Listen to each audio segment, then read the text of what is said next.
the thought of sipping dandruff soup might be the grossest thing I've seen all year. So, Flea soup. oh, it Flea was soup. flea soup. Okay, I Can't just believe I saw the remembered that. Breakfast Club move. You just unlocked like three memories for me. I know we don't have time, so I won't get into it. But I remember it's flea soup because I have that sign in my house. Oh, well, that go ahead. So that answers one of my question, which is what is your most prized possession from set?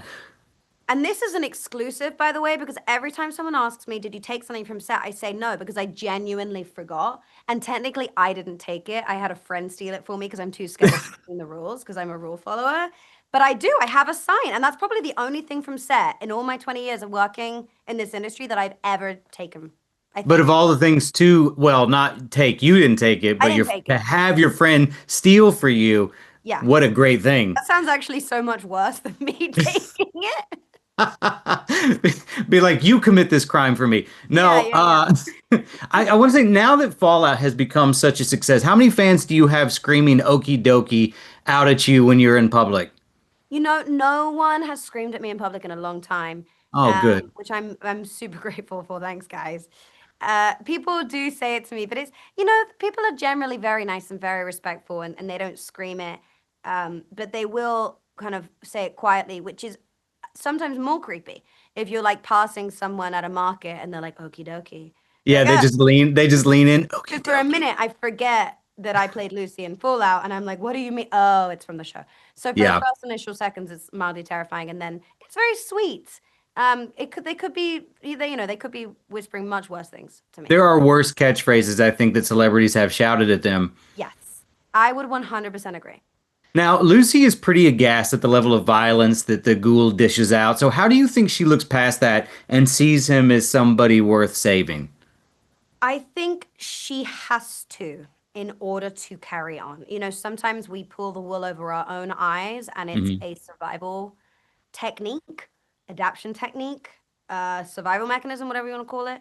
I think she also does feel, and whether this is right or wrong, we'll come to learn in this season and the next, that there is inherent goodness in everybody, including the ghoul.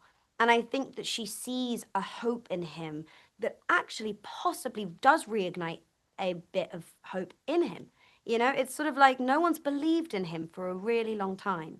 And I wonder if maybe Lucy's belief in him can possibly change him. Now, I do agree with you on most of that, but Hank, I'm not sure if there's inherent goodness in That's a Hank. really He's good point. pretty terrible. He is pretty terrible, but that's the question, isn't it? Does Lucy know that? And is there any part of her that thinks he can be saved? And if there is that the part that takes over if and when she finds him? Or does she I'm interviewing you now. Did you see how I turned those I tables? a real pro move. God, you guys just knocked it out of the park this season. It's so good. I think it might be better than the first one I've seen so far. So thank you very much for your Come time. on, Chris. Hey, No, it's man. fantastic. I'm gonna take you out to dinner. We'll take you out to dinner tonight. We'll take you out to Now, dinner. Walton, I want to know the Ghoul or the Grinch, which makeup process sucked more? Well, wow, every single time you kind of go into an experience like this, you just have to embrace it for what it is, right? This is what you're going through, so you can't change it, and you just have to surrender to it.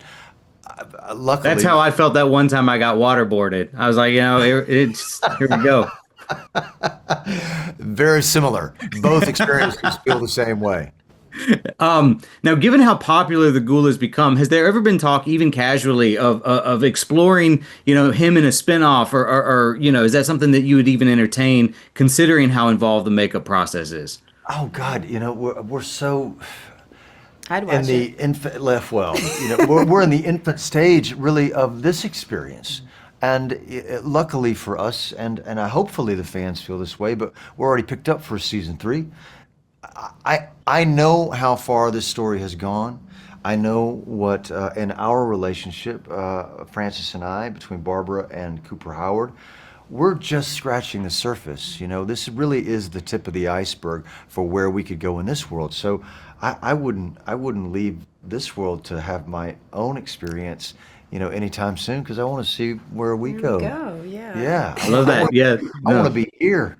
Now, Francis, Barb has become this very fascinating anchor in Cooper's backstory. Was there any new pieces of lore or history this season that you weren't aware of that surprised you? This season, I mean, in the first season, I didn't know by dropping the bombs ourselves was a surprise to me. And until when I read the script, I didn't know that. So definitely this season, there are a lot of surprises. We're going to learn more about her role in all of this, what her participation is in Vault-Tec's plan, and the whys and the hows, and what the consequences might be and how it affects their relationship. So there's so much more to learn about Barb, and you're going to see her interior life. We get to spend a little more time with her and kind of understand what she's going through and what she's balancing. She's got a lot on her shoulders. Yeah. That's awesome. Also, I apologize for these surface level questions. This is me trying not to spoil anything.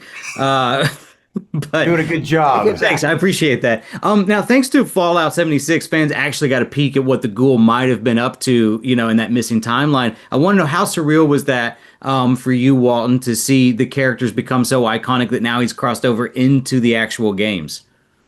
I thought they were messing with me when the invitation kind of came down to be a part of it. I thought it was a joke, to be quite honest with you. I didn't think that that was really going to happen, and because it was said kind of in passing on set one day, and lo and behold, it was real, and it was, oh God, what an honor, really, to be in the game that people are going to play, in addition to this original story in the canon of Fallout. Look, man, I have learned over the course of my life not to look a gift horse in the mouth. And you just show up and do the best job that you can with every opportunity that you've been given. And I am just thanking everything in the universe for this moment in my life.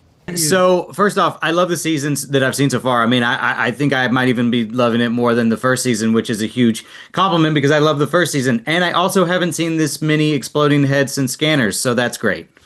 That's what we're going for. We're trying to dethrone scanners. It's been there for a very long time. It's a lofty goal. Those guys use shotgun rounds, right? Yeah, I'd heard that before. I was told I could not. I'm so upset about it. Jonah, fans saw New Vegas teased and lost their minds. What was the biggest creative challenge for you guys in bringing that location to life?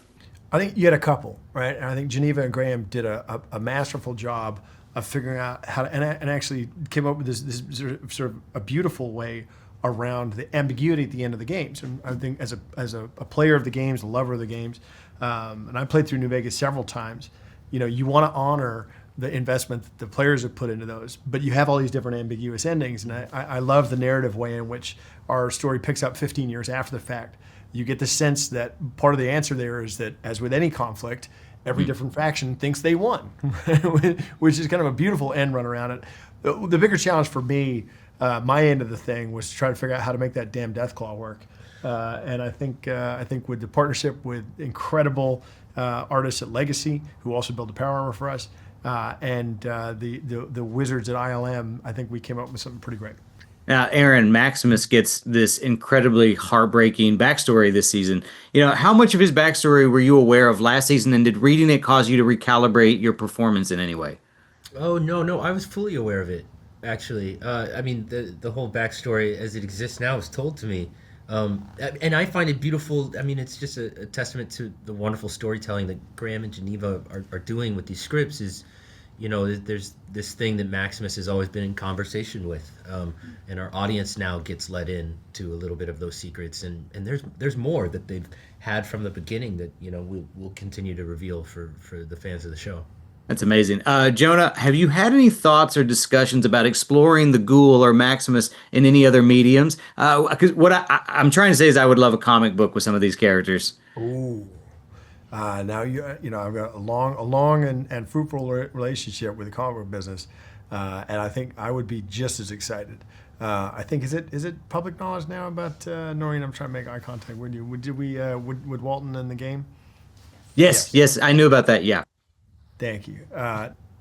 Getting to play the Ghoul, and I intend to play the Ghoul. I'm just going to get in there and just to fuck with Walton. I'm just going to get in there and just destroy the character. Send him video of I guess you don't get to play the Ghoul, unfortunately. You get to play against. Yeah, I was going to say I didn't think you get to play as him as much as he's sort of like a host. We're calling in favors with Todd.